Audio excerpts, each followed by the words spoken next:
ನಿಮ್ಮ ವಾಣಿ ವೀಕ್ಷಕರಿಗೆ ನಮಸ್ಕಾರ. ನಾನು ಬಳಗಾರ್. ಇವತ್ತು ನಿಮ್ಮ ವಾಣಿ ತಂಡ ಬೆಂಗಳೂರಿನಿಂದ ಸುಮಾರು 150 ಕಿಲೋಮೀಟರ್ ದೂರದಲ್ಲಿರುವಂತಹ ಪಾವಗಡ ಅಂದರೆ ಒಂದು ವಿದ್ಯುತ್ತನ್ನು ತಯಾರು ಮಾಡುವಂತಹ ಏಷ್ಯಾದಲ್ಲಿ ಅತಿ ದೊಡ್ಡ ವಿದ್ಯುತ್ ತಯಾರಕ ಘಟಕ ಇರೋದು, ಸೋಲಾರ್ ಇರೋದು ನಮ್ಮ ಪಾವಗಡದಲ್ಲಿ. ಅಂಥ ಪಾವಗಡದಲ್ಲಿ ಒಂದಿಷ್ಟು ಜನ ದುಷ್ಟರು ಮತ್ತು ಏನು ಇವರ ಇಲಾಖೆಯಲ್ಲೇ ಇವರ ಜೀವನ ಮತ್ತು ಸಂಸಾರಗಳನ್ನ ಕಟ್ಕೊಂಡು ನಿರ್ವಹಣೆ ಮಾಡ್ಕೊಂಡು ಇವರ ಒಂದು ನಿವೃತ್ತಿ ಆದಮೇಲೂ ಸಹ ಈ ಇಲಾಖೆಯನ್ನ ಬಗೆದು ತಿಂದು ಆ ತಾಯಿಯ ಹೊಟ್ಟೆ ಬಗೆಯುವಂಥ ಕೆಲಸ ಮಾಡುವಂಥ ಒಂದಿಷ್ಟು ಅಧಿಕಾರಿಗಳು ತಮ್ಮ ಆಸೆ ಏನು ಪೂರ್ಣ ಪ್ರಮಾಣದಲ್ಲಿ ನೆರವೇರಿಸದೆ ದುಡ್ಡು ಮಾಡುವ ಒಂದೇ ಒಂದು ಅಜೆಂಡಾ ಇಟ್ಕೊಂಡು ಕೆಲಸ ಮಾಡುವಂಥ ಒಂದಿಷ್ಟು ಅಧಿಕಾರಿಗಳಿಂದ ಇವತ್ತು ಇಲಾಖೆಯ ಮಾನ ಮರ್ಯಾದೆ ಅಥವಾ ಆ ಇಲಾಖೆಯ ಅಸ್ತಿತ್ವ ಹಾಳಾಗ್ತಿದೆ ಅಂದರೆ ತಪ್ಪಾಗ್ಲಿಕ್ಕಿಲ್ಲ. ಅಂತಹ ಒಬ್ಬ ಭ್ರಷ್ಟ ಅಧಿಕಾರಿಯ ಮುಖ ಪರಿಚಯ ಮಾಡಿಸಿಕೊಟ್ಟಂಥವರು ನಮ್ಮ ಪಾವಗಡ ಕ್ಷೇತ್ರದ ಕಳೆದ ಬಾರಿ ಚುನಾವಣೆಯಲ್ಲಿ ಸ್ಪರ್ಧಿಸಿ ಸೋತಿರುವಂತಹ ರಾಮಾಂಜಿನಪ್ಪನವರು. ಅವರ ಮನೆಯಲ್ಲಿದ್ದೀವಿ. ಅವರದೇ ಒಂದು ಸಂದರ್ಶನ ಅಂದರೆ ಏನು ಈ ಇಲಾಖೆಯಲ್ಲಿ ಅಂದರೆ ಬೆಸ್ಕಾಂ ಇಲಾಖೆ ಪಾವಗಡ ಉಪವಿಭಾಗದಲ್ಲಿ ನಡೆದಂಥ ಒಂದು ಅಕ್ರಮ ಪ್ರಕರಣದ ವಿಚಾರವಾಗಿ ಅವ್ರನ್ನ ಒಂದು ಸಂದರ್ಶನ ಮಾಡಕ್ಕೆ ಬಂದಿದ್ದೀವಿ. ಆ ವಿಚಾರವಾಗಿ ರಾಮಾಂಜಿನಪ್ಪ ಸರ್ ನಮ್ಮ ಜೊತೆಲಿದ್ದಾರೆ. ಸರ್, ಕಾರ್ಯಕ್ರಮಕ್ಕೆ ಸ್ವಾಗತ. ನಮಸ್ಕಾರ ಸರ್. ನಿಮಗೆ ನಮಸ್ತೆ ಸರ್. ಸರ್, ನೀವು ಹೋರಾಟಗಾರ ರಾಮಾಂಜಿನಪ್ಪ, ಅವರು ಮಾಜಿ ಬೆಸ್ಕಾಂ ಅಧಿಕಾರಿ ರಾಮಾಂಜಿನಯ್ಯ, ಕರೆಕ್ಟ್ ಅಲ್ವಾ ಸರ್? ಎಸ್. ಯಾಕಂದ್ರೆ ಕನ್ಫ್ಯೂಸ್ ಆಗಬಾರ್ದು ಸರ್, ಎರಡು ರಾಮಾಂಜಿನಪ್ಪ ಬರುತ್ತೆ. ನನ್ನ ಹೆಸರು ರಾಮಾಂಜಿನಪ್ಪ. ಹಾ ಸರ್. ನಾನು ಆಮ್ ಆದ್ಮಿ ಪಕ್ಷದ ತುಮಕೂರು ಜಿಲ್ಲಾ ಸಂಘಟನಾ ಕಾರ್ಯದರ್ಶಿಯಾಗಿದ್ದೀನಿ. ಜೊತೆಗೆ ನಾನೊಬ್ಬ ಹೋರಾಟಗಾರ ಇದ್ದೀನಿ. ಹಿಂದಿನಿಂದನೂ ನಾನು ಹೋರಾಟ ಮಾಡ್ಕೊಂಡ್ ಬಂದಿರ್ತಕ್ಕಂಥದ್ದು. ಇವತ್ತು ಈ ಪ್ರಕರಣದಲ್ಲಿ ಬರ್ತಕ್ಕಂಥ ಒಂದು ಆರೋಪಿ ಆಗಿರ್ತಕ್ಕಂಥ ರಾಮಾಂಜನಯ್ಯ ಬಂದು ಬೆಸ್ಕಾಂ ಇಲಾಖೆ ಜೈ ಆಗಿರುವವರು. ಕನ್ಫ್ಯೂಸ್ ಮಾಡ್ಕೊಳ್ಳೋದು ಬೇಡ. ರಾಮಾಂಜನಪ್ಪ ನಾನು, ರಾಮಾಂಜನಯ್ಯ ಬೆಸ್ಕಾಂ ಮಾಜಿ ಅಧಿಕಾರಿ ನಿವೃತ್ತ ಅಧಿಕಾರಿ ರಾಮಾಂಜನಯ್ಯ. ಸರ್, ಇದು ಪ್ರಕರಣ ಆಕ್ಚುಲಿ ಸರ್, ಇವರು ಅಧಿಕಾರಾವಧಿಯಲ್ಲಿದ್ದಾಗ ತಮ್ಮ ಅಧಿಕಾರವನ್ನ ದುರ್ಬಳಕೆ ಮಾಡಿಕೊಂಡು ಈ ಕೋಟಗುಡ್ಡ ಶಾಖೆ ವ್ಯಾಪ್ತಿಯಲ್ಲಿ ಸುಮಾರು 11 ಗ್ರಾಮಗಳಲ್ಲಿ ಕುಡಿಯುವ ನೀರು ಎತ್ತಲು ಅಳವಡಿಸಿದಂಥ ಪರಿವರ್ತಕಗಳು, TCಗಳು. ಅದು ಯಾರಿಗೆ ಅಂದ್ರೆ ಗ್ರಾಮಗಳಲ್ಲಿ ಕುಡಿಯುವ ನೀರಿಗಾಗಿ ಬೋರ್ವೆಲ್ಗೆ ಅಳವಡಿಸ್ತಕ್ಕಂಥ TCಗಳನ್ನ ಇವರು ಬಿಚ್ಕೊಂಡು ಹೋಗಿ ಇಲಾಖೆ ಅನುಮತಿಯನ್ನು ತೆಗೆದುಕೊಳ್ಳದೆ ಏನು ಇಲ್ಲದೆ ಇವ್ರ ಮಗ ಒಬ್ರು ಕಾಂಟ್ರಾಕ್ಟ್ ಇದ್ದಾರೆ, KEBಯಲ್ಲಿ ಕಾಂಟ್ರಾಕ್ಟ್ರು, ಮಧು ಅಂತ ಹೆಸರು. ಅಪ್ಪ ಮಗ ಒಂದೇ ಇದರಲ್ಲಿ ಇರೋದ್ರಿಂದ, ಒಂದೇ ಅವರು ಕಾಂಟ್ರಾಕ್ಟ್ರು, ಇವರು ಅಧಿಕಾರಿ ಆಗಿದ್ರಿಂದ ಪೂರ್ತಿ ಹಿಡಿತವನ್ನು ಅವರಲ್ಲಿ ಇಟ್ಕೊಂಡು ಎಲ್ಲ TCಗಳನ್ನ ಬಿಚ್ಕೊಂಡು ಹೋಗಿ ಯಾವುದೋ ಒಂದು ರೈತನಿಗೆ TC ಸುಟ್ಟೋಗಿರ್ತದೆ, ಅವನಿಗೆ ಬದಲಿ TC ಬೇಕಾಗಿರ್ತದೆ. ಇಲಾಖೆಗೆ ಹೇಳಿದಾಗ ಸಾಕಷ್ಟು ನಿಧಾನ ಆಗ್ತದೆ, ತಮಗೂ ಗೊತ್ತಿದೆ. ಹಾಗಾಗಿ ಇವ್ರು ಏನ್ ಮಾಡ್ತಾರೆ, ಅಂಥವ್ರ ಹತ್ರ ವ್ಯವಹಾರ ಕುದುರಿಸ್ಕೊಳ್ತಾರೆ, ಡೀಲ್. ಎಷ್ಟು ಅವರವರ ಶಕ್ತಾನುಸಾರ 1 ಲಕ್ಷ 2 ಲಕ್ಷ ಈ ಥರ ರೈತನ ಹತ್ರ ಮಾತಾಡಿಕೊಂಡು ಅವ್ರ ಹತ್ರ ಆ ದುಡ್ಡನ್ನು ತಗೊಂಡು ಈ TCಯನ್ನು ತಗೊಂಡೋಗಿ ಅನಧಿಕೃತವಾಗಿ ಅವರಿಗೆ ಅಕ್ರಮವಾಗಿ ಆ ರೈತನಿಗೆ ಮಾರಾಟ ಮಾಡ್ಕೊತಾರೆ. ಅಲ್ಲಿ ಒಂದು ವಿಚಾರ ತಾವು ಗಮನಿಸಬೇಕಾಗಿರೋದು, ಇದು ಸರ್ಕಾರಿ ಸ್ವತ್ತು TC. ಈ TCಯನ್ನು ಬಿಚ್ಚಿದಾಗ ಏನಾಗುತ್ತೆ, ಆ ಬೋರ್ವೆಲ್ಗೆ ವೋಲ್ಟೇಜ್ ವೇರಿಯೇಷನ್ ಆಗ್ತದೆ. ಅಂದ್ರೆ ಇನ್ನೆಲ್ಲಿಂದ ಕನೆಕ್ಷನ್ ಕೊಟ್ಟಿರ್ತಾರೆ, ಅವಾಗ ವೋಲ್ಟೇಜ್ ಡ್ರಾಪ್ ಆಗ್ತದೆ. ಆ ವೋಲ್ಟೇಜ್ ಡ್ರಾಪ್ ಆದಾಗ ಒತ್ತಡ ಬಿದ್ದು ಮೋಟ್ರ್ ಮೇಲೆ ಪ್ರೆಷರ್ ಜಾಸ್ತಿ ಆಗಿ ಮೋಟ್ರ್ ಸುಡ್ತದೆ. ಆ ಮೋಟ್ರ್ ಸುಟ್ಟಿದ್ದು ಎಲ್ಲಿಗೆ ಬರ್ತದೆ, ಪಂಚಾಯಿತಿಗೆ ಲಾಸ್, ಅಂದ್ರೆ ರಿಪೇರಿ ಪಂಚಾಯಿತಿ. ಆ ದುಡ್ಡು ಯಾರ್ದು, ಜನಸಾಮಾನ್ಯರ ತೆರಿಗೆ ದುಡ್ಡು. ಒಂದು ಕಡೆ ಜನಸಾಮಾನ್ಯರ ತೆರಿಗೆ ದುಡ್ಡು, ಒಂದು ಕಡೆ ನಷ್ಟ ಆಯ್ತು. ಅದೇ TC ತಗೊಂಡೋಗಿ ಇವರು ಮಾರ್ಕೊಳ್ತಾರೆ ವೈಯಕ್ತಿಕವಾಗಿ. ಇವರ ಲಾಭಕ್ಕೋಸ್ಕರ ಸರ್ಕಾರದ ಬೊಕ್ಕಸಕ್ಕೂ ನಷ್ಟ ಮಾಡ್ತಾರೆ, ಅಧಿಕಾರವನ್ನು ಸರ್ಕಾರದೇ ನಷ್ಟ. ಹೌದು, ಪಂಚಾಯತಿ ನಡೆಯೋದು ಸಾರ್ವಜನಿಕರ ಹಣ, ಬೆಸ್ಕಾಂ ನಡೆಯೋದು ಸಾರ್ವಜನಿಕರ ಹಣ. ಒಟ್ಟಾರೆ ಸರ್ಕಾರದ ಬೊಕ್ಕಸಕ್ಕೆ ಈಗಿನ ಪೂರ್ಣ ಪ್ರಮಾಣದಲ್ಲಿ ಅದೇನೋ ಬಂದಿತ್ತಲ್ಲ, ಚೆಂಬು ಕೊಟ್ಟಿದ್ದಾರೆ ಇವರು. ಇದು ಇಂತಿಷ್ಟು. ಸೊ ಇದನ್ನ ರೈತರುಗಳನ್ನ ಇವ್ರ ಮಗನೇ ಡೀಲ್ ಮಾಡಿಕೊಂಡು ಅದನ್ನ ಫಿಕ್ಸ್ ಮಾಡ್ಕೊಳ್ತಾರೆ. ಈ ತರ 11 TCಗಳು ಕಳುವಾಗಿರೋದ್ರ ಬಗ್ಗೆ ನಮ್ಗೆ ಮಾಹಿತಿ ಬಂದಾಗ ನಾನು ನೇರವಾಗಿ, ಯಾಕೆಂದ್ರೆ ಯಾವುದೋ ಕೇಳಿ ನಾನು ಮಾತಾಡಬಾರ್ದಾಗ ನೇರವಾಗಿ ಖುದ್ದಾಗಿ ನಾನು ಮತ್ತೆ ನಮ್ಮ ತಂಡ ಸ್ಥಳಕ್ಕೂ ಹೋಗ್ತೀವಿ. ಸ್ಥಳಕ್ಕೂ ಹೋಗಿ ನೋಡಿದಾಗ ಎಲ್ಲ ಖಾಲಿ ಸ್ಟ್ರಕ್ಚರ್ಗಳಿರ್ತವೆ, TC ಇರಲ್ಲ. ಆವಾಗ ನಾವು ಲ್ಯಾಟಿಟ್ಯೂಡ್ ಪ್ರಕಾರವಾಗಿ ಫೋಟೋಗಳನ್ನು ತಗೊಬರ್ತೀವಿ. ಫೋಟೋಗಳನ್ನು ತಗೊಬಂದು ಚಿತ್ರದುರ್ಗ ಚೀಫ್ ಇಂಜಿನಿಯರ್ಗೆ ದೂರನ್ನು ಕೊಡ್ತೀವಿ. ಈಗಾಗಲೇ ದೂರು ಕೊಟ್ಟು ಸುಮಾರು 13 ಆಗಸ್ಟ್ ಕೊಟ್ಟಿದ್ದೀವಿ. ಅವ್ರು ಹೇಳಿದ್ರು 7 ದಿನಗಳ ಒಳಗಾಗಿ ವರದಿ ತರಿಸ್ಕೊಂಡು ನಾನು ಆಕ್ಷನ್ ತಗೊಳ್ತೀನಿ ಅಂತ ಹೇಳಿದ್ರು. ಇವತ್ತಿಗೆ ಈಗಾಗಲೇ 27 ದಿನ ಆದ್ರೂ ಇನ್ನೂ 27 ದಿನ 10 ತಿಂಗಳಾಗುತ್ತಾ ಬರ್ತಾ ಇದೆ. ಸೊ ಇಲ್ಲಿನ ಅಧಿಕಾರಿಗಳು ಈಗ ತನಿಖೆ ಮಾಡಿದೀವಿ ಅಂತ ಹೇಳ್ತಾರೆ. ತನಿಖೆ ಮಾಡ್ಬೇಕಾದ್ರೆ ಯಾವ ರೀತಿ ತನಿಖೆ ಮಾಡಿದರೆ ಗೊತ್ತಿಲ್ಲ. ಸರ್ ಒಂದ್ ನಿಮಿಷ, ಇವಾಗ ಈ ಪ್ರಕರಣ ನಡೆದಿರೋದು ಇವರು ಅಧಿಕಾರದ ಇದ್ದ ಅವಧಿಯಲ್ಲೋ ಅಥವಾ ರಿಟೈರ್ಡ್ ಆದ್ಮೇಲೋ? ಇವರ ಅಧಿಕಾರದ ಅವಧಿಯಲ್ಲಿ, ಇವರು ಅಧಿಕಾರದಲ್ಲಿ ಇದ್ದಾಗಲೇ. ಅಂದ್ರೆ ಇವ್ರು ರಿಟೈರ್ಡ್ ಆಗಿರೋದು ಬಂದ್ಬಿಟ್ಟು 31/5/2024. ಹೌದು ಹೌದು, ಕರೆಕ್ಟ್ ಸರ್? ಅದಕ್ಕೆ ಮುಂಚೆನೆ ಇದಕ್ಕಿಂತ ಮುಂಚೆ ನಡೆದಿರೋದು. ಹೌದು, ಅಧಿಕಾರ ನಿವೃತ್ತಿ ಆದ್ಮೇಲೆ ಏನು ನಡೆದಿಲ್ಲ. ನಿವೃತ್ತಿ ಆದ್ಮೇಲೆ ನಡೆದಿಲ್ಲ. ಎನ್ಕ್ವೈರಿ ಸ್ಟಾರ್ಟ್ ಆದ ನಂತರ ಈ ಹಳೇದು ಕಿತ್ತೋಗಿದ್ದು ಟ್ರಾನ್ಸ್ಫಾರ್ಮರ್ಗಳಿದ್ವು. ಇವರು ಬೇರೆ ಕಡೆಯಿಂದ ಈಗ ರೈತನಿಗೆ ಇನ್ನೊಂದು ಕಡೆ ಎಲ್ಲೋ ಚೆನ್ನಾಗಿರೋದು ಅವ್ರು ಕೊಟ್ಟು ಅವ್ರ ಹತ್ರ ಲಕ್ಷ ದುಡ್ಡು ಇಸ್ಕೊಂಡು ಆ TC ಎತ್ಕೊಂಡ್ ಬಂದಿರ್ತಾರೆ. ಅಂದ್ರೆ ಕಿತ್ತೋಗಿರೋದು ಮುರಿದೋಗಿರೋ ಜಾಗಕ್ಕೆ ನಾವು ದೂರು ಕೊಟ್ಟ ಮೇಲೆ ಅಲ್ಲಿ ಒಂದಷ್ಟು ಜೋಡಿಸಿದ್ದಾರೆ. ಇದರಲ್ಲಿ ಮೇಲ್ನೋಟಕ್ಕೆ ಏನು ಕಂಡು ಬರ್ತದೆ ಅಂದ್ರೆ, ಈಗ ಅಲ್ಲಿ ಅಧಿಕಾರ ತಗೊಂಡಿರತಕ್ಕಂಥ ಒಬ್ರು ಲೇಡಿ ಆಫೀಸರು JE ಆಗಿ ಬಂದಿದ್ದಾರೆ. ಅವರನ್ನು ಕೇಳಿದಾಗ ಅವ್ರು ಹೇಳ್ತಾರೆ, ನಮ್ಗೆ ಗೊತ್ತೇ ಇಲ್ಲ ಸರ್, ನಮ್ಗೆ ಗೊತ್ತಿಲ್ದಿರ ಅವ್ರು ಇಟ್ಬಿಟ್ಟು ಹೋಗಿದ್ದಾರೆ ಅಂತಾರೆ. ಒಬ್ಬ ಅಧಿಕಾರಿ ನಿವೃತ್ತಿ ಆದ್ಮೇಲೆ ಖಾಸಗಿ ವ್ಯಕ್ತಿ ಆದ. ಹೌದು, 100% ಖಾಸಗಿ ವ್ಯಕ್ತಿ. ಆ ಡಿಪಾರ್ಟ್ಮೆಂಟ್ಗೂ ಅವನಿಗೆ ಯಾವುದೇ ಸಂಬಂಧ ಇರಲ್ಲ. ನಮ್ಮಂಗೆ ಆತ ಖಾಸಗಿ ವ್ಯಕ್ತಿ, ಅದನ್ನ ಹ್ಯಾಂಡಲ್ ಮಾಡಕ್ ಬರಲ್ಲ, ಯಾವುದೇ ಇಲ್ಲ. ಆ ಅಧಿಕಾರಿ ಹೇಳೋದಂದ್ರೆ, ಈಗಿರ್ತಕ್ಕಂಥ JE ಹೇಳೋದೇನಂತಂದ್ರೆ, ನಾವು ಬೇರೆ ಯಾವುದೋ ಅಕ್ರಮ ಸಕ್ರಮಕ್ಕೆ ನಾವು LC ಕೊಟ್ಟಿದ್ವಿ. ಯಾರಿಗೆ? ಅವ್ರ ಮಗನಿಗೆ. ಆ ಬೇರೆದಕ್ಕೆ LC ಕೊಟ್ಟಾಗ ಅಂದ್ರೆ ಪವರ್ ಕಟ್ ಮಾಡಿ ಅದನ್ನ ಬೇರೆ ಯಾವುದೋ ಕೆಲಸ ಕೊಟ್ಟಾಗ ಇದನ್ನ ಸಾರಿಸಿದ್ದಾರೆ. ಇದಕ್ಕೆ ದುರ್ಬಳಕೆ ಮಾಡ್ಕೊಂಡು, ಇಲ್ಲಿ ದುರ್ಬಳಕೆ, ಬೇರೆ ಕೆಲಸ ಮಾಡಕ್ಕೆ LC ತಗೊಂಡು ಇಲ್ಲಿ ಟ್ರಾನ್ಸ್ಫರ್ಗಳನ್ನು ಇಟ್ಟಿರೋದು. ಯಾವುದು ಲೆಕ್ಕಕ್ಕೆ ತೋರ್ಸಕ್ಕೆ ನಾವು ತಗೊಂಡೋಗಿದ್ದು ತಂದಿಟ್ಟಿದೀವಿ ಅಂತ ಅವರನ್ನ ಈ ಪ್ರಕರಣದಿಂದ ನುಣುಚಿಕೊಳ್ಳುವ ಸಲುವಾಗಿ. ಓಕೆ ಸರ್, ಯಾವುದೇ ವ್ಯಕ್ತಿ ಆಗ್ಲಿ, ಅವನು ಸಾರ್ವಜನಿಕನಾಗಿರ್ಲಿ ಅಥವಾ ಅಧಿಕಾರ ಅವಧಿಯಲ್ಲಿ ಇರ್ಲಿ ಸರ್, ಅದಕ್ಕೆ ಯಾವುದೋ ಒಂದಿಷ್ಟು ಸಿಸ್ಟಮ್ ಇದೆ. ಒಂದು LC ತಗೋಬೇಕಂದ್ರೆ ವರ್ಕರ್ ಆಗಿರ್ಬೇಕು. ವರ್ಕರ್ ಆಗಿದ್ರೆ ಮಾತ್ರನೇ ಅವ್ನು LC ತಗೊಳಕ್ಕೆ ಸಾಧ್ಯ, ಅವ್ನು ಯಾರಾಗಿರ್ಲಿ. ಯಾಕಂದ್ರೆ ಬೇಕಾಬಿಟ್ಟಿಯಾಗಿ ಕರೆಂಟ್ ನ ದುರ್ಬಳಕೆ ಮಾಡ್ಕೊಳ್ಳೋದಕ್ಕೆ ಯಾರಿಗೂ ಅಧಿಕಾರ ಇಲ್ಲ. ಅದೇ ಆಸ್ ಪರ್ KRS ರೂಲ್ಸ್ ಪ್ರಕಾರ. ಇವಾಗ ಇವರು ಅಧಿಕಾರ ಅವಧಿಯಲ್ಲಿ ಇದ್ರೂ ಪರವಾಗಿಲ್ಲ, ಇಲ್ದಿದ್ರೂ ಪರವಾಗಿಲ್ಲ, ಇವರ ಮಗನೇ ಕಾಂಟ್ರಾಕ್ಟರ್ ಆಗಿರ್ಲಿ ಅಥವಾ ಇವರ ಮಗ MDನೇ ಆಗಿರ್ಲಿ, ತೊಂದರೆ ಇಲ್ಲ. ಆದ್ರೆ ನಿಯಮ ಅನ್ನೋದು ಇವ್ರಿಗೂ ಅನ್ವಯ ಆಗುತ್ತೆ, ನನಗೂ ಅನ್ವಯ ಆಗುತ್ತೆ, ನಿಮ್ಗೂ ಅನ್ವಯ. ಆ ನಿಯಮದ ಪ್ರಕಾರನೇ ಕೆಲಸ ಮಾಡಬೇಕು ಸರ್. ಇವಾಗಿರುವಂತ ಪ್ರೆಸೆಂಟ್ JE ಮೇಡಮ್ ಅವರು ನುಣುಚ್ಕೊಳ್ಳೋದಕ್ಕೆ ಅಥವಾ ತಪ್ಪಿಸ್ಕೊಳ್ಳೋದಕ್ಕೆ ಏನೋ ಅವ್ರು ಒಂದು ಸುಳ್ಳು ಹೇಳ್ತಾ ಇದಾರೆ ಅಂತಾನೆ ಇಟ್ಕೊಳ್ಳೋಣ ಸರ್. ಸರ್, ಇವರು ಇಷ್ಟೊಂದು ಪ್ರಭಾವಿ ಆಗೋದಕ್ಕೆ ಅಂದ್ರೆ ಒಂದು ONMನ ಒಬ್ಬ ಸಣ್ಣ ಅಧಿಕಾರಿ JE, ಅವ್ರೇನ್ ಸೂಪರ್ ಪವರ್ ಅಲ್ಲ, ಸುಪ್ರೀಂ ಅಲ್ಲ ಸರ್. ಅವರು ಇಷ್ಟೊಂದು ಮಟ್ಟದ ಒಂದು ಹಗರಣನೋ ಅಥವಾ ಇಷ್ಟೊಂದು ಮಟ್ಟದ ಒಂದು ಪ್ರಭಾವ ಬೀರೋದಕ್ಕೆ ಕಾರಣ ಏನಿರ್ಬೋದು ಸರ್ ನಿಮ್ ಪ್ರಕಾರ? ಬಹಳ ಒಳ್ಳೆ ಕ್ವಶನ್ ಕೇಳಿದ್ರಿ ಸರ್. ಈ ವಿಚಾರವಾಗಿ ಈ JE ಆಗಿರ್ತಕ್ಕಂಥವ್ರು ನಮ್ಮ ಶಾಸಕರಿಗೆ ಬಹಳ ಹತ್ತಿರದ ಸಂಬಂಧಿಗಳು. ಪಾವಗಡದ ಶಾಸಕರಿಗೆ ಅವರ ಸಂಬಂಧಿಗಳು ಉಂಟು. ಹಾಗೆ ಇನ್ನೊಂದು ಹೇಳ್ತಾರೆ, ಬಲಗೈ ಬಂಟ ಅಂತಾರೆ. ಬಲಗೈ ಬಂಟರಾಗಿದ್ದಾರೆ. ಈ ಹಿಂದೆ ಅವರು ಅಧಿಕಾರದಲ್ಲಿದ್ದಾಗೂ ಸಹ ಎಲ್ಲ ಈ ಡಿಪಾರ್ಟ್ಮೆಂಟ್ ಅಲ್ಲಿ ಸಾಕಷ್ಟು ಹಿಡಿತವನ್ನ ಇಟ್ಟುಕೊಂಡಿದ್ದಂತ ಪ್ರಭಾವಿ ವ್ಯಕ್ತಿ ಈತ. ಒಬ್ಬ ಯಾರು ಸರ್? ರಾಮಾಂಜನಯ್ಯ. ಪ್ರಭಾವಿ JE ಆಗಿದ್ದವರೇ ಪ್ರಭಾವ. ಹೌದು, ಅವಾಗ ಪ್ರಭಾವ. ಯಾಕೆಂದ್ರೆ ಶಾಸಕರದ್ದು ಅವರ ಪ್ರಭಾವದಿಂದ ಇವ್ರ ಪ್ರಭಾವ. ಎಸ್, ಅವ್ರದೇ ಸಮುದಾಯ, ಅವ್ರ ಬಲಗೈ ಬಂಟ. ಹಾಗಾಗಿ ಬಹಳಷ್ಟು ಹಿಡಿತವನ್ನ ಇಟ್ಕೊಂಡಿದ್ರು. ಜೊತೆಗೆ ಹೇಳ್ಬೇಕಂತಂದ್ರೆ ಅವರ ಸರ್ಕಾರಿ ಅಧಿಕಾರಿ ಆಗಿದ್ದು ಇವತ್ತು ತಾವು ಗಮನಿಸಬೇಕು, ಅವರು ಮಾಡಿರುವಂತ ಆಸ್ತಿ ಅಂತಸ್ತು ಅವೆಲ್ಲ ನೋಡಿದ್ರೆ ಹೇಳಕ್ಕೆ ಆಗಲ್ಲ, ಅಷ್ಟು ಬಲಿಷ್ಠವಾಗಿದ್ದಾರೆ. ಅಂದ್ರೆ ಇವೆಂತ ಇಂಥ ಅಕ್ರಮ ಹಗರಣಗಳಲ್ಲಿ ಎಲ್ಲ ದುಡಿಬಹುದು ಸರ್. ಅವ್ರು 1.25 ಲಕ್ಷ ಸಂಬಳ ಬರ್ಬೋದು ಅಂತ ತಿಳ್ಕೊಳ್ಳೋಣ.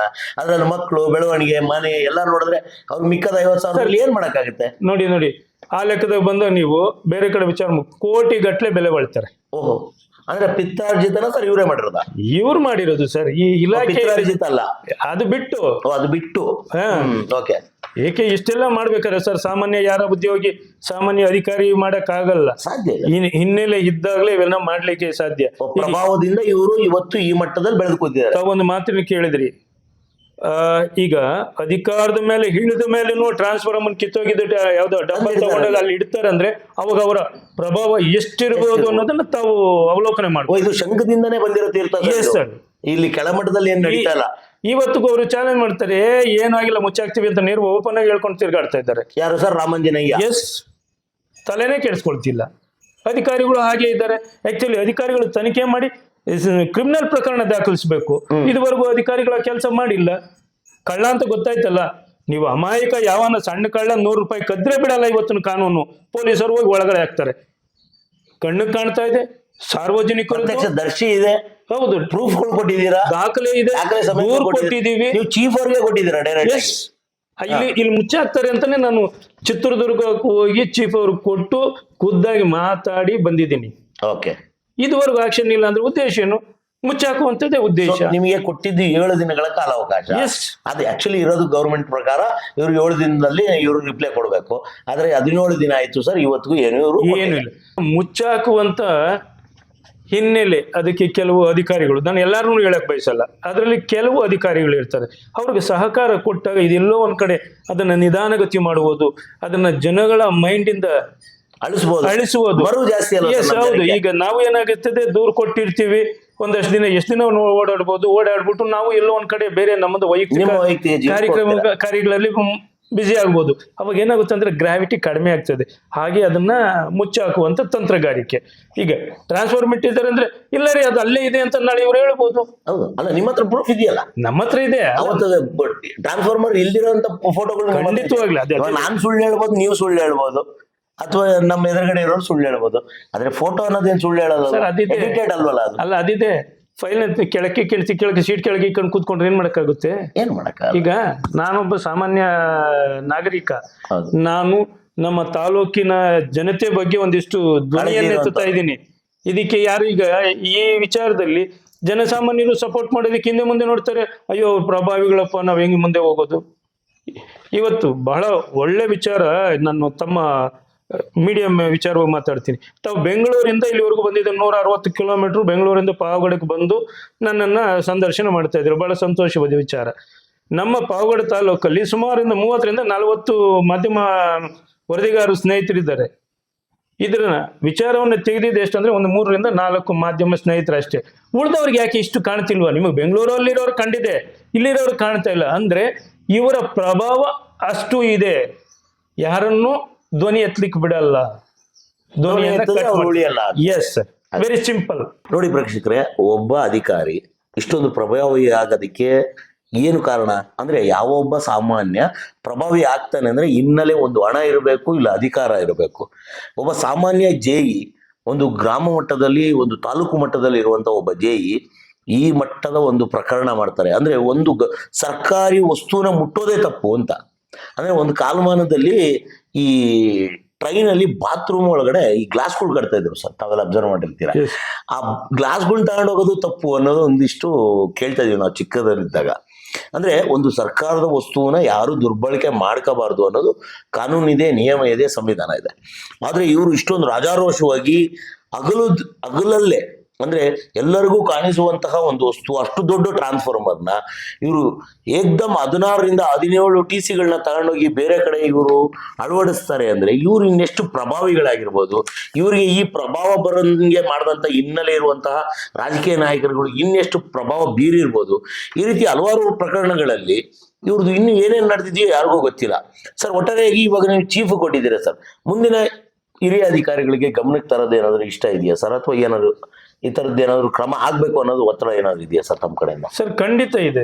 ಸೊ ತಾವೀಗ ಹಿರಿಯ ಅಧಿಕಾರಿ ಗಮನಕ್ಕೆ ತಂದಿದ್ದೀವಿ ಅಂತಂದ್ರೆ, ಈಗಾಗಲೇ ಮಾಧ್ಯಮದಲ್ಲೂ ಸುದ್ದಿ ಪ್ರಸಾರ ಆಗಿದೆ.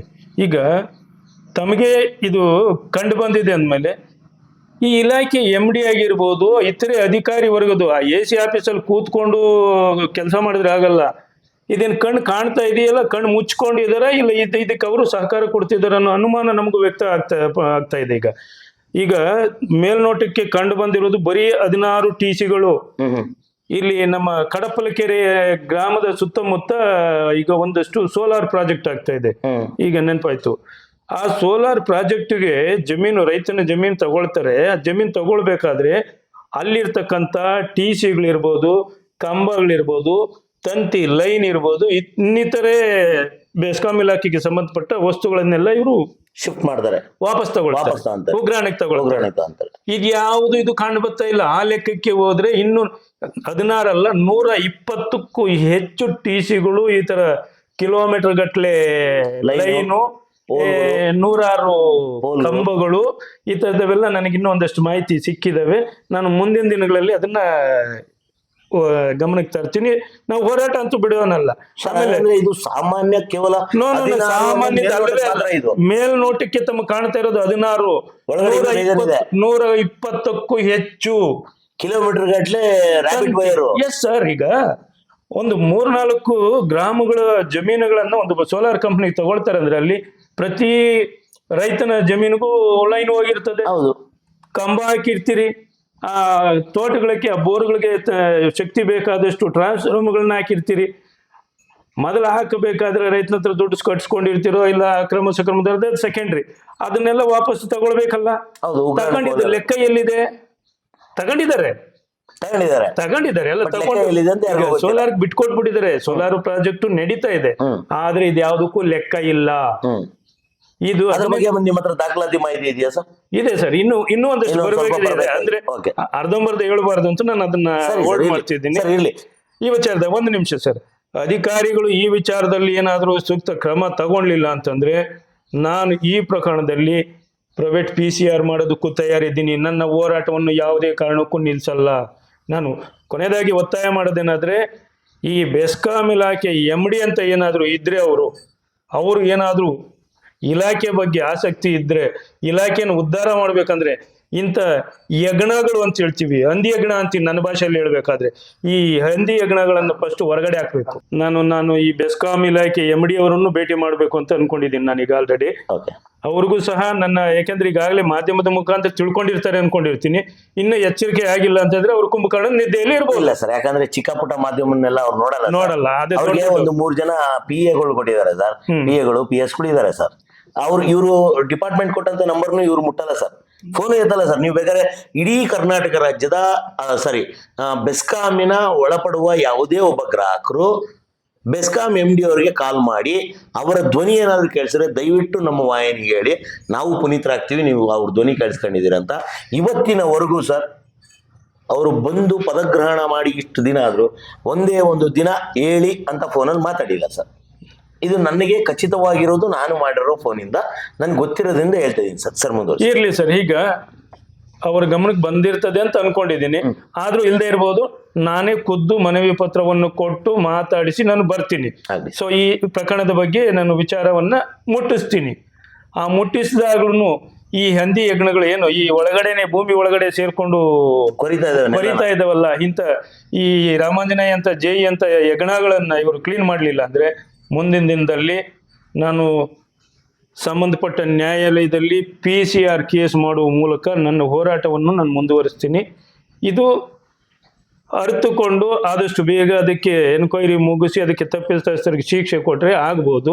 ಇಲ್ಲ ಅಂತಂದ್ರೆ ಈ MD ಅಂತವ್ರು ಇಂಥವ್ರು ಪ್ರಭಾವ ಇರ್ಬೋದು. ಯಾಕೆಂದ್ರೆ ಇದು ಈ ಸಣ್ಣ ವ್ಯಕ್ತಿ ಅಲ್ಲ, ಇದು ಪ್ರಭಾವ ಜಾಸ್ತಿ, ಎಲ್ಲ ನೆಟ್ವರ್ಕ್ ಇರ್ತದೆ. ಹಾಗಾಗಿ ಮುಂದಿನ ದಿನಗಳಲ್ಲಿ ಇನ್ನು ಮತ್ತಷ್ಟು ಬಿಗಿಯಾದ ಹೋರಾಟಗಳನ್ನಂತೂ ರೂಪಿಸ್ತೀವಿ ಸರ್. ಒಟ್ಟಾರೆಯಾಗಿ ನೀವು ಹೇಳ್ತಿರೋದು ಸರ್, ಇದಕ್ಕೆ ನ್ಯಾಯ ಕೊಡಿ, ನ್ಯಾಯ ಕೊಡದೆ ಹೋದಲ್ಲಿ ನಾವು ಕಾನೂನಿನ ಮೆಟ್ಲು ಹತ್ತೋದು ಶತದಿದ್ದ. ಖಂಡಿತ ಸರ್, ಯಾವುದೇ ಅನುಮಾನ ಬೇಡ ಸರ್. ನಿಮ್ಮ ಪ್ರಕಾರ ಎಷ್ಟು ಕೋಟಿಯ ಹಗರಣ ಸರ್ ಇದು?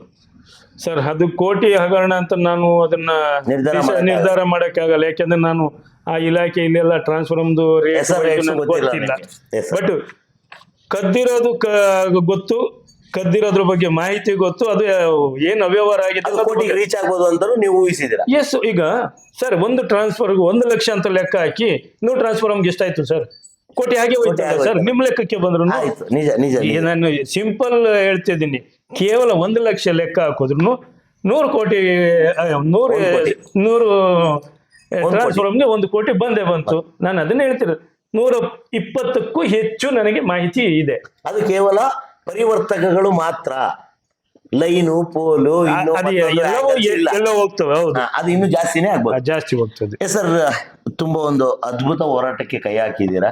ಯಾಕಂದ್ರೆ ಸರ್ ಯಾವುದೇ ಒಂದು ಸಂಸ್ಥೆ ಅಥವಾ ಒಂದು ಪ್ರಜೆಗಳ ದುಡ್ಡಿನಿಂದ ಇವರು ಸಂಬಳಗಳನ್ನ ಪಡೆದು ಸರ್, ಇವತ್ತು ಬೆಸ್ಕಾಮಲ್ಲಿ ಕೆಲಸ ಮಾಡುವ ಯಾವೊಬ್ಬ ಅಧಿಕಾರಿಗೂ ಸರ್, ಬೆಸ್ಕಾಮಲ್ಲಿ ಕೆಲಸ ಮಾಡುವ ಒಬ್ಬ ಪರ್ಮನೆಂಟ್ ಸ್ವೀಪರ್ಗೆ 60,000 ರಿಂದ 80,000 ರೂಪಾಯಿ ಸಂಬಳ ಇದೆ ಸರ್. ಒಬ್ಬ JEಗೆ ಕನಿಷ್ಠ 1 ರಿಂದ 1.25 ಲಕ್ಷ ರೂಪಾಯಿ ಸಂಬಳ ಇದೆ ಸರ್.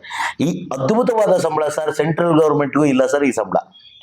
ಫೆಸಿಲಿಟೀಸ್ ಇದೆ, ಮೆಡಿಕಲ್ ಫೆಸಿಲಿಟೀಸ್ ಇದೆ, ಪ್ರತಿಯೊಂದೂ ಫೆಸಿಲಿಟೀಸ್ ತಗೊಂಡು ಇದೆ ಸರ್. ಇವರ ಈ ಹಣದ ದಾಹ ಮುಗಿಯೋದು ಸರ್. ಇವತ್ತು ನೀವು ನೋಡ್ದಂಗೆ ಸರ್, ಒಬ್ಬ ಕೂಲಿ ಕೆಲ್ಸಕ್ಕೆ ಹೋಗುವಂತ ಒಬ್ಬ ಸಹಜ ಮನುಷ್ಯ 1,500 ರೂಪಾಯಿ ತಗೊಬರ್ಬೇಕು ಅಂದ್ರೆ ಸರ್, ಅವ್ನ ಕೂಲಿ 1,500 ರೂಪಾಯಿ ಇರ್ಬೋದು ಸರ್, ಬಟ್ ಅವ್ನು ಎಷ್ಟು ಕೆಲಸ ಮಾಡ್ಬೇಕು, ಎಷ್ಟು ಗಂಟೆ ಕೆಲಸ ಮಾಡ್ಬೇಕು ಅಂತಿದೆ ಸರ್. ಆದ್ರೆ ಇಲಾಖೆಯಲ್ಲಿ ಕೆಲಸ ಮಾಡೋರು ಸರ್ ನೆಟ್ಗೆ 5 ಗಂಟೆ ಕೆಲಸ ಮಾಡಲ್ಲ ಸರ್. ಮನ್ಸಿಗೆ ಬಂದಂಗೆ ಬರ್ತಾರೆ ಸರ್, ಮನ್ಸಿಗೆ ಬಂದಂಗೆ ಹೋಗ್ತಾರೆ ಸರ್. ತೋಟದಪ್ಪನ ಛತ್ರ ಮಾಡ್ಕೊಂಡ್ಬಿಟ್ಟಿದ್ದಾರೆ. ಅದು ಒಂದು ಭಾಗ ಆದ್ರೆ ಸರ್, ಇನ್ನೊಂದು ಬಹಳ ನೋವು ಬೇಸರ ತರುವ ಸಂಗತಿ ಏನ್ ಗೊತ್ತಾ ಸರ್, ರೈತರ ಪ್ರಾಣವನ್ನು ಹಿಂಡ್ತಾ ಇದ್ದಾರೆ, ರೈತರ ರಕ್ತವನ್ನು ಕುಡಿತಿದ್ದಾರೆ ಇವರು. ಯಾವ ತರ ಸರ್? ಯಾವ ತರ ಅಂತಂದ್ರೆ, ಟಿ ಸಿ ಕೆಟ್ಟೋಯ್ತು, ಟಿ ಸಿ ಕೊಡಲ್ಲ, ಯಾಕೆಂದ್ರೆ ಇವ್ರಿಗೆ ಲಂಚ ಬರಬೇಕು, ಲಂಚ ಬರೋವರೆಗೂ ಇವ್ರು ಕೆಲಸ ಮುಟ್ಟಲ್ಲ. ಇದರಿಂದ ಏನಾಗ್ತದೆ, ರೈತ ಒಂದು ಒಳ್ಳೆ ಬೆಳೆ ಇಟ್ಟಿರ್ತಾನೆ, ಒಣಗೋಗ್ತದೆ, ಅವ ಮೊದಲೇ ಬಡವ ಇರ್ತಾನೆ, ಅವನಿಗೆ ಇಮಿಡಿಯೇಟ್ ದುಡ್ಡು ಸಿಕ್ಕಲ್ಲ, ಈ ಕರೆಂಟ್ ಇಲ್ದಿರ ಬೆಳೆ ಒಣಗುತ್ತದೆ, ಅಲ್ಲಿ ಲಾಸು. ಇಲ್ಲಿ ಸಾಲ ಸೂಲ ಮಾಡಿ ಹೆಂಡತಿ ಮಕ್ಕಳದು ಒಡವೆ ತಗೊಂಡೋಗಿ ಅಡ ಇಟ್ಟು ಇವ್ರಿಗೆ ತಂದು ಲಂಚವನ್ನು ಕೂಲಿಸ್ಬೇಕು. ಇವ್ರ ಹೆಂಡತಿ ಮಕ್ಕಳಿಗೆ ಬಂಗಾರಗಳಿಗೆ ಹಾಕಕ್ಕೆ ರೈತರುಗಳು ಬೇಕು. ಇದು ದೊಡ್ಡ ದುರಂತ. ಮೊದಲನೇದಾಗಿ ರೈತರ ರಕ್ತ ಇರುವ, ನನ್ನ ಭಾಷೆಯಲ್ಲಿ ಹೇಳ್ಬೇಕು, ತಿಗಣೆಗಳು ಇವು, ರಕ್ತ ಪಿಪಾಸುಗಳು. ಎಸ್. ಇವತ್ತು ಸರ್ ಜನರಲ್ ಆಗಿ ಹೇಳೋದಾದ್ರೆ, ರೈತನಿಗೆ ಸರ್ಕಾರ ಪುಡ್ಕೋಶಿ ಏನು ಕೊಡೋದು ಬೇಡ, ನೀರು ಕರೆಂಟ್ 2 ಕೊಟ್ಬಿಡ್ಲಿ ಸರ್, ಸೌಕರ್ಯಗಳು ಅಲ್ಲ ಮೂಲಭೂತ ಸೌಕರ್ಯ ಕೊಟ್ಬಿಡ್ಲಿ, ರೈತ ಇವ್ರನ್ನ ಸಾಕ್ತಾನೆ ಸರ್, ಇವ್ರಿಗೆ ಸಾಲ ಕೊಡ್ತಾರೆ. ಎಸ್, ಅಷ್ಟು ಶಕ್ತಿ ಇದೆ ನಮ್ಮ ರೈತ ಇದೆ, ಬಟ್ ಅದನ್ನು ಕೊಡಲ್ಲ. ನೀರು ಕೊಡಲ್ಲ, ಇವ್ರು ಸಾಲ ತಗೋಬೇಕಲ್ಲ. ನೀರಿದ್ರೆ ಕರೆಂಟ್ ಇಲ್ಲ, ಕರೆಂಟ್ ಇದ್ರೆ ನೀರಿಲ್ಲ. ಇನ್ ರೈತ ಸಾಲ ಬಾಧೆ ಸಾಯ್ದೆ ಇನ್ನೇನ್ ಮಾಡ್ತಾನೆ? ಸಹಜ ಸರ್. 13 ಆಗಸ್ಟ್ 2024 ಚೀಫ್ ಸಾಹೇಬರು, ಚಿತ್ರದುರ್ಗ ಚೀಫ್ ಅವ್ರಿಗೆ ಒಂದು ಲೆಟರ್ನ ಕೊಡ್ತಾರೆ ನಮ್ಮ ರಾಮಾಂಜನಪ್ಪನವರು. ಆದರೆ 31/5/2024 ಒಬ್ಬ ರಿಟೈರ್ಡ್ ಆದಂತಹ ರಾಮಾಂಜನೇಯ ಅನ್ನೋ ಒಬ್ಬ JE ಇಷ್ಟೆಲ್ಲ ಪ್ರಕರಣದ ಸೂತ್ರಧಾರರು ಅಂತ ರಾಮಾಂಜನಪ್ಪನವರು ಹೇಳ್ತಾ ಇದ್ದಾರೆ. ಇದ್ರ ಬಗ್ಗೆ ಅವರು ತನಿಖೆ ಮಾಡಲಿ, ಇಲಾಖೆಯವರೇ ತನಿಖೆ ಮಾಡಲಿ. ಸ್ವಾಮಿ, ಇಲಾಖೆಯ ಬೆನ್ನಿಗೆ ಚೂರಿ ಹಾಕುವಂತ ಇಂಥ ಹಲವಾರು ಅಧಿಕಾರಿಗಳು ಇದ್ದಾರೆ, ಇರ್ತಾರೆ, ಮುಂದೆನೂ ಇದ್ದೇ ಇರ್ತಾರೆ. ಇಂಥವ್ರನ್ನ ನೀವು ಕಂಟ್ರೋಲಿಗೆ ತಗೊಳ್ಳಿಲ್ಲ ಅಂದ್ರೆ ಕೊನೆಗೊಂದು ದಿನ ಇಲಾಖೆ ಶೆಟ್ರ್ ಹೇಳ್ಕೊಂಡು ಹೋಗ್ಬೇಕಾಗತ್ತೆ. ನಿಮ್ಮಪ್ಪಂದ್ರ ಗಂಟುಗಳು ಏನು ಹೋಗಲ್ಲ ಬುದ್ಧಿ, ಹೋಗೋದು ನಮ್ಮಂತ ಬಡ ಸಾಮಾನ್ಯರ ತೆರಿಗೆ ಹಣ. ಆಯ್ತಾ? ನಿಮ್ದೇನಾದ್ರೂ ಹೋಗಂಗಿದ್ರೆ ನೀವು ಕಷ್ಟಪಡ್ತಿದ್ರಿ, ತಲೆ ಕೆಡ್ಸ್ಕೊತಿದ್ರಿ. ಜನರದಲ್ವಾ, ಹೋದ್ರೆ ಹೋಗ್ಲಿ, ನೀವು ತಲೆ ಕೆಡ್ಸ್ಕೊಳ್ಳಲ್ಲ. ಒಟ್ಟಾರೆಯಾಗಿ ಏನು ಈ ರಾಮಾಂಜನೇಯನವರು ಕೆಲಸ ಮಾಡಿ ನಿವೃತ್ತಿ ಆದರೂ ಇವರು ಪ್ರಭಾವ ಬಳಸಿ ಇವತ್ತಿಗೂ ಇಲಾಖೆಯಲ್ಲಿ ಆಟ ಆಡ್ತಾ ಇದ್ದಾರೆ ಅಂದ್ರೆ ಇವ್ರು ಎಷ್ಟು ಪ್ರಭಾವಿಗಳಿರ್ಬೋದು, ಅಥವಾ ಇವರ ಮೇಲೆ ಕ್ರಮ ಕೈಗೊಳ್ಳದೆ ಸುಮ್ಮನೆ ಇರುವಂತಹ ಚೀಫ್ ಸಾಹೇಬರು ಇವರ ಪ್ರಭಾವಕ್ಕೆ ಒಳಗಾಗಿರ್ಬೋದು ಅಂತ ಊಹೆ ಮಾಡ್ಕೋಬೋದಾಗಿದೆ. ಒಟ್ಟಾರೆಯಾಗಿ ಇಂಥ ಪ್ರಕರಣಗಳನ್ನ ಬಯಲಿಗೆ ಎಳೆಯುತ್ತಿರುವಂತಹ ನಮ್ಮ ರಾಮಾಂಜನಪ್ಪ ಸರ್ಗೆ ನಿಜವಾಗ್ಲೂ ಧನ್ಯವಾದಗಳನ್ನ ತಿಳಿಸ್ತಾ ಇದೀವಿ. ಯಾಕಂದ್ರೆ ಹಳ್ಳಿ ಮಟ್ಟದಲ್ಲಿ ಇವತ್ತು ಯಾರು ಗುರ್ತಿಸಲ್ಲ, ಯಾರು ಕೇಳಲ್ಲ, ಯಾರಿಗೂ ಗೊತ್ತಾಗಲ್ಲ. ಅಂದ್ರೆ ಮರ್ತೋಗ್ತಾರೆ. ಸುಮ್ಮನೆ ಎಲ್ಲೋ ಒಂದ್ ಕಡೆ 4 ಟೀ ಅಂಗಡಿ ಕಡೆನೋ ಬಾರಲ್ಲೋ ಅಲ್ಲೋ ಇಲ್ಲೋ ಕೂತ್ಕೊಂಡು ಮಾತಾಡಿರ್ತಾರೆ ಜನ, ಬಿಟ್ರೆ ಇದು ಹೊರ ಜಗತ್ತಿಗೆ ಕಾಣಿಸೋದೇ ಇಲ್ಲ. ಒಂದಿಷ್ಟು ಮಾಧ್ಯಮಗಳು ತೋರಿಸಿದ್ರು, ಅದು ಏನು ಯಾರು ಗುರ್ತಿಸಕ್ ಹೋಗಲ್ಲ. MD ಸಾಹೇಬರು ತುಂಬಾ ಬಿಜಿ ಇರ್ತಾರೆ, ಅವ್ರಿಗೆ ಮೀಟಿಂಗ್ ಮಾಡೋಕ್ಕೆ ಟೈಮ್ ಇಲ್ಲ. ಇನ್ನು ಯಾವುದೋ ಒಂದು ಪ್ರಕರಣನ ಗುರ್ತಿಸಿ ಅದನ್ನ ಅವ್ರ ಮೇಲೆ ಒಂದು ಏನೋ ಪನಿಷ್ಮೆಂಟ್ ಕೊಡುವಂತಹ ಕೆಲಸಗಳನ್ನ ಅವರು ಮಾಡ್ತಾರೆ ಅನ್ನೋ ನಂಬಿಕೆ ತುಂಬಾ ಕಮ್ಮಿ. ನನಗೆ ವೈಯಕ್ತಿಕವಾಗಿ ಕೇಳಿದ್ರೆ ತುಂಬಾ ಕಮ್ಮಿ ಇದೆ. ಆಮೇಲೆ DT ಸಾಹೇಬರು ಅಷ್ಟೇ, ಅವರು ಬರೀ ಮೀಟಿಂಗ್ ಅಲ್ಲೇ ಇರ್ತಾರೆ, ಪಕ್ಕದಲ್ಲೇ ವಿಧಾನಸೌಧಕ್ಕೆ ಓಡಾಡ್ತಾ ಇರ್ತಾರೆ ಸರ್ ಅವರು. ಯಾಕಂದ್ರೆ ಸರ್ ಇಂಥವನ್ನೆಲ್ಲ ನೋಡಕ್ ಟೈಮ್ ಇಲ್ಲ ಸರ್ ಪಾಪ ಅವ್ರಿಗೆಲ್ಲ. ಹಂಗಾಗಿ ಹೋದ್ರೆ ಹೋಗ್ಲಿ ಸರ್, ಇಲಾಖೆ ಹೋದ್ರಿ. ಯಾಕಂದ್ರೆ ಇವರೆಲ್ಲ ರಿಟೈರ್ಮೆಂಟ್ ಸ್ಟೇಜಿಗೆ ಬಂದಿದ್ದಾರೆ ಸರ್. ಸೆಟಲ್ಮೆಂಟ್ಗಳು ತಗೊಂಡು ನೆಮ್ಮದಿಯಾಗಿ ಅವ್ರು ಹೋಗ್ತಾರೆ ಸರ್. ಮಕ್ಕಳು ಮೊಮ್ಮಕ್ಕಳೆಲ್ಲ ಸೆಟಲ್ಮೆಂಟ್ ಮಾಡ್ಕೊಂಡು ನೆಮ್ಮದಿಯಾಗಿ ಇರ್ತಾರೆ ಸರ್. ನಾವು ಸರ್ ಇವಾಗ ನನ್ಗೂ ನಮ್ಮ ಮಕ್ಕಳು ಮೊಮ್ಮಕ್ಕಳು ಇರ್ತಾರಲ್ಲ ಸರ್, ಅವ್ರಿಗೂ ಬೇಕಲ್ಲ ಸರ್. ನಿಜ. ಬಟ್ ನಾವು ಇದು ನಿರಂತರವಾಗಿ ಬಾಯ್ ಪಡ್ಕೊಂಡು ಓಡಾಡ್ಕೊಂಡು ಯಾಕಂದ್ರೆ ನಿಮ್ಮಂತ ಹೋರಾಟಗಾರರು ಕೇವಲ ಪತ್ರ ಕೊಡೋದು, ಓಡಾಡೋದು. ಯಾಕಂದ್ರೆ ಸರ್ ನಿಮ್ಗೆ ಯಾರು ಸಂಬಳ ಕೊಡಲ್ಲ. ಈ ಕೆಲಸ ಮಾಡ್ತಿರೋದು ನೀವು ಸಾರ್ವಜನಿಕರ ಸುರಕ್ಷತೆಗಾಗಿ ಮತ್ತು ತೆರಿಗೆ ಹಣನ ಉಳಿಸೋದಕ್ಕಾಗಿ ಒಂದು ನಿಜವಾದ ಹೋರಾಟ, ಪ್ರಾಮಾಣಿಕ ಹೋರಾಟ ಮಾಡ್ತಾ ಇದ್ದಾರೆ ಸರ್. ನಿಮಗೂ ನನಗೂ ಯಾರು ಸಂಬಳ ಕೊಡಲ್ಲ ಸರ್. ಖಂಡಿತ. ಇವ್ರು ಸಂಬಳ ತಿನ್ಕೊಂಡು ಈ ತರ ಪ್ರಕರಣಗಳು ಮಾಡ್ಕೊಂಡು ಓಡಾಡ್ತಾರೆ ಸರ್. ಸಂಬಳ ತಗೊಂಡು ನಾನು ಹೇಳಿದ್ನಲ್ಲ, ಅಂತ್ಯಗಳು ಒಳಗಡೆನೆ ಕೊರಿತಾ ಹೋಗ್ತವೆ, ಕಣ್ಣಿಗೆ ಕಾಣಿಸಲ್ಲ ಅಷ್ಟೇ. ಕಾಲಿಟ್ಟಾಗ ಮಾತ್ರ ಮಣ್ಣು ಒಳಗಡೆ ಗೊತ್ತಾಗಿದೆ ಇಲ್ಲಿ ಅಂದಿನೋ ಹೆಗ್ಣನೋ ಕೊಡ್ತಿದೆ ಅಂತ. ಎಸ್ ಸರ್, ನೀವಂತ ಒಂದು ಕಾಲಿಡುವಂತ ಒಂದು ದೊಡ್ಡ ಕೆಲಸ ಮಾಡಿದೀರಾ. ನಿಮ್ಮ ಹೋರಾಟಕ್ಕೆ ಜಯ ಸಿಗಲಿ ಸರ್. ನಿಮ್ಮ ಹೋರಾಟ ಹೀಗೆ ನಿರಂತರವಾಗಿ ಮುಂದುವರಿತಾ ಇರಲಿ. ಸಾರ್ವಜನಿಕರಿಗೆ ನಿಜವಾದ ನ್ಯಾಯ ಅನ್ಯಾಯಗಳು ಪರಿಚಯ ಆಗ್ತಾ ಇರಲಿ. ತಮ್ಮಂತ ಹೋರಾಟಗಾರರು ನಮ್ಮ ಸಮಾಜಕ್ಕೆ ಅತ್ಯವಶ್ಯಕವಿದೆ ಸರ್. ನಿಮ್ಮ ಯಾವುದೇ ಹೋರಾಟಕ್ಕೂ ನಾವು ನಿಮ್ಮ ಜೊತೆ ನಾವು ನಿಲ್ತೀವಿ ಅಂತ ನಿವಾರಣೆ ಮುಖಾಂತರ ಹೇಳ್ತಾ ಇದ್ದೀನಿ ಸರ್. ಕೊನೆಗೆ ನಿಮ್ಮ ಒಂದು ಪ್ರಕಾರ ಈ ಒಬ್ಬ ದುಷ್ಟ ಅಥವಾ ತಪ್ಪಿಕಸ್ಥ ಅಧಿಕಾರಿಗೆ ಯಾವ ರೀತಿಯ ಒಂದು ಶಿಕ್ಷೆ ಆಗಬೇಕು ಅಂತ ನೀವು ಇದು ಮಾಡ್ತೀರಾ ಸರ್? ಸರ್, ಮೊದಲಿಗೆ ಈತ ಏನು ಅಕ್ರಮ ವ್ಯವಹಾರ ಮಾಡಿ ಸಾರ್ವಜನಿಕ ಸರ್ಕಾರದ ಸ್ವತ್ತುಗಳನ್ನು ಏನು ನಷ್ಟ ಮಾಡಿದ್ದಾನೆ, ಆ ನಷ್ಟವನ್ನ ಅವನಿಂದ ರಿಕವರಿ ಆಗಬೇಕು, ಕಟ್ಟಿಸ್ಬೇಕು. ಎರಡನೇದು, ಮಾಡಿದ ತಪ್ಪಿಗೆ ಕ್ರಿಮಿನಲ್ ಪ್ರಕರಣ ದಾಖಲಿಸಬೇಕು, ಅದಕ್ಕೆ ಶಿಕ್ಷೆ ಆಗಬೇಕು. ಇದರ ಶಿಕ್ಷೆ ಆಗದೆ ಬಿಟ್ಬಿಟ್ರೆ ಇವನ್ ನೋಡ್ಕೊಂಡು ಇನ್ನೊಂದಷ್ಟು ಜನ ಅದನ್ನೇ ಕೆಲಸ ಮಾಡ್ತಾರೆ. ಇವ್ರಿಗೆ ಪೆನ್ಷನ್ ಕೊಡ್ಬೇಕಾ ಸರ್? ಇಲ್ಲ ಸರ್, ಕೊಡಬಾರ್ದು. ನಾನು ಆಲ್ರೆಡಿ ನನ್ನ ಮನವಿಯಲ್ಲಿ ನಾನು ಹೇಳಿದ್ದೇನೆ, ನಿಮ್ಮ ಮನವಿಯಲ್ಲಿ ಇದೆ ನೀವು ನಿವೃತ್ತಿ ಭತ್ಯೆಗಳನ್ನು ಕೊಡಬಾರ್ದು ಅಂತ ನಾನು ಸ್ಪಷ್ಟವಾಗಿ ನನ್ನ ಪತ್ರ ಕೊಟ್ಟಿದ್ದೀನಿ ಸರ್. ಈಗ ಖಂಡಿತ ಸರ್, ಅದನ್ನ ನಾವು ವಿರೋಧಿಸ್ತೀವಿ. ಯಾಕೆಂದ್ರೆ ಕಳ್ಳ ಗೊತ್ತಾದ ಮೇಲೆ ಅದನ್ನು ಕೊಟ್ರೆ ಇನ್ನು ಬೇರೆಯವರು ಅದನ್ನೇ ಮಾಡ್ತಾರೆ. ಅದೇ ಭಯ ಇಲ್ಲ ಸರ್. ಇವಾಗ ಏನಾಗ್ಬಿಟ್ಟಿದೆ ಅಂದ್ರೆ ಸರ್, ಯಾರ ಮೇಲೇನೂ ಒಂದು ಶಿಕ್ಷೆ ಆಗದೆ ಇರೋದಕ್ಕೆ ಇಷ್ಟೇ ಬಿಡು ಇದೇನಾಗತ್ತೆ ಅನ್ನೋ ಮಟ್ಟಕ್ಕೆ ಬಂದಿದೆ ಸರ್. ಈ ತರ ಬಿಟ್ಕೊಂಡು ಹೋದ್ರೆ ಎಲ್ಲರೂ ಅವರೇ ಆದಾಗ ಇನ್ನೆಲ್ಲ ಉಳಿತದೆ. ಇವಾಗ ನೀರು ದೋಣಿ ತುಂಬ್ತಾ ಹೋದಂಗೆಲ್ಲ ದೋಣಿ ನಿಜ ನಿಜ ನಿಜ ಸರ್, ಹೌದು. ಆಗ್ಲಿ ಸರ್, ತುಂಬಾ ಥ್ಯಾಂಕ್ಸ್. ನಿಮ್ಮ ಒಂದು ಅಮೂಲ್ಯ ಧನ್ಯವಾದಗಳು ಸರ್. ತಮ್ಮ ವಾಹಿನಿಗೆ ತಾವು ಅಲ್ಲಿಂದ ಬಂದು ಇಷ್ಟು ದೂರ ಬಂದು ಈ ಒಂದು ಪ್ರಕರಣದ ವಿಚಾರಗಳನ್ನ ತಾವು ಸಂದರ್ಶನದ ಮೂಲಕ ತಿಳ್ಕೊಂಡಿದ್ದೀರಾ. ಸೊ ನಿಮ್ಮಂಥ ಮಾಧ್ಯಮದ ಮೂಲಕ ಇದು ಜನಕ್ಕೆ ರೀಚ್ ಆಗಬೇಕು. ಅಟ್ಲೀಸ್ಟ್ ಇಂಥ ಕೆಟ್ಟ ಜನ, ಇಂಥ ಮೋಸಗಾರರು, ದಗಾಕೋರರು, ಸರ್ಕಾರಿ ನಯವಂಚಕರು ಇದ್ದಾರೆ ಅಂತ ಜನಕ್ಕೂ ಗೊತ್ತಾಗಬೇಕು, ಜನ ಜಾಗೃತರಾಗಬೇಕು, ಒಂದು ಅವೇರ್ನೆಸ್ ಬರಬೇಕು. ಅಟ್ಲೀಸ್ಟ್ ಆ ಭಾಗದಲ್ಲಿ ಏನು ಇಂಥವರಿಂದ ಆಗ್ತಕ್ಕಂಥ ತೊಂದರೆಗಳು ನಿಲ್ಲಲಿ ಅನ್ನೋದು ಒಂದೇ ನಮ್ಮ ಆಶಯ ಸರ್. ಆಗಲಿ ಸರ್, ನಿಮ್ಮ ವಾಣಿಯ ಆಶಯನೂ ಅದೇ. ಒಂದಿಷ್ಟು ಸುಧಾರಣೆ ಬದಲಾವಣೆಗಳು ಬಂದರೆ ಮುಂದಿನ ಪೀಳಿಗೆಗೆ, ಇವತ್ತು ನಾವು ತೆರಿಗೆ ನಾವು ಕಟ್ತಾ ಇದ್ದೀವಿ, ಇವತ್ತು ನಾವು ಒಂದಿಷ್ಟು ಅನುಭವಿಸ್ತಾ ಇದ್ದೀವಿ ಅಂದರೆ ಅದು ನಮ್ಮ ಸ್ವಂತ ಪರಿಶ್ರಮದಿಂದ. ಹಾಗಾಗಿ ಮುಂದಿನ ಪೀಳಿಗೆಗೂ ಇಲಾಖೆ ಆಗಿರ್ಬೋದು, ಸವಲತ್ತುಗಳಾಗಿರ್ಬೋದು, ಪ್ರತಿಯೊಂದು ಸಿಗಬೇಕು ಅನ್ನೋ ಒಂದು ಪ್ರಾಮಾಣಿಕ ಪ್ರಯತ್ನ ರಾಮಣ್ಣಪ್ಪ ಸರ್ದಾಗಿರ್ಬೋದು ಅಥವಾ ನಿಮ್ಮ ವಾಣಿ ತಂಡದಾಗಿರ್ಬೋದು ಹೊರತಾಗ್ಲಿ ಇಲ್ಲಿ ಯಾರದೇ ಮೇಲೆ ವೈಯಕ್ತಿಕ ಮತ್ತು ಕೋಪನೋ ಇನ್ನೊಂದು ಮತ್ತೊಂದಿಲ್ಲ. ಇವತ್ತು ತಪ್ಪು ಮಾಡಿದ ವ್ಯಕ್ತಿ ದರ್ಶನ್ ಆಗಿದ್ರೂ ಸರಿನೇ, CM ಸಿದ್ದರಾಮಯ್ಯ ಅವರಾಗಿದ್ರೂ ಸರಿನೇ, ಅಥವಾ ಪಾವಗಡದ ರಾಮಾಂಜನೇಯ ಆದ್ರೂ ಸರಿನೇ, ಎಲ್ಲರಿಗೂ ಒಂದೇ ಕಾನೂನು, ಒಂದೇ ನಿಯಮ, ಎಲ್ಲರಿಗೂ ಒಂದೇ ಶಿಕ್ಷೆ ಆಗಲೇಬೇಕು. ಇವರು ತಪ್ಪು ಮಾಡಿದ್ರೆ ಖಂಡಿತ ಶಿಕ್ಷೆ ಆಗಲಿ, ತಪ್ಪು ಮಾಡದೇ ಇದ್ರೆ ಇವರು ಇಲ್ಲ ಪ್ರಾಮಾಣಿಕರು ಅಂತ ಒಂದು ಡಿಕ್ಲರೇಷನ್ ಕೊಡ್ಲಿ. ಅದ್ರಲ್ಲಿ ಬೇರೆ ಏನಿಲ್ಲ. ಇದರಲ್ಲಿ ಒಟ್ಟಾರೆಯಾಗಿ ಬೆಸ್ಕಾಂನ ಹಿರಿಯ ಅಧಿಕಾರಿಗಳು ಇದನ್ನೊಂದು ಪ್ರಾಮಾಣಿಕ ತನಿಖೆಯಾಗಿ ಪ್ರಾಮಾಣಿಕತೆಯಿಂದ ಆ ವ್ಯಕ್ತಿಗೆ ತಪ್ಪು ಮಾಡಿದ್ರೆ ಶಿಕ್ಷೆ ಕೊಡ್ಲಿ ಅಂತ ನಿಮ್ಮ ವಾಣಿ ತಂಡದಿಂದ ನಾನು ಸಹ ಕೇಳ್ಕೊತಾ ಇದ್ದೀನಿ. ಇಷ್ಟೊತ್ತವರೆಗೂ ತಮ್ಮ ಅಮೂಲ್ಯವಾದ ಸಮಯನ ರಾಮಣ್ಣಪ್ಪ ಸರ್ ನಮಗೋಸ್ಕರ ಕೊಟ್ಟಿದ್ದಾರೆ. ನಿಜವಾಗ್ಲೂ ಅವ್ರಿಗೆ ನಾವು ಆಭಾರಿಗಳಾಗಿದ್ದೀವಿ. ತುಂಬಾ ಧನ್ಯವಾದಗಳು ಸರ್. Thank you. ಧನ್ಯವಾದ ಸರ್.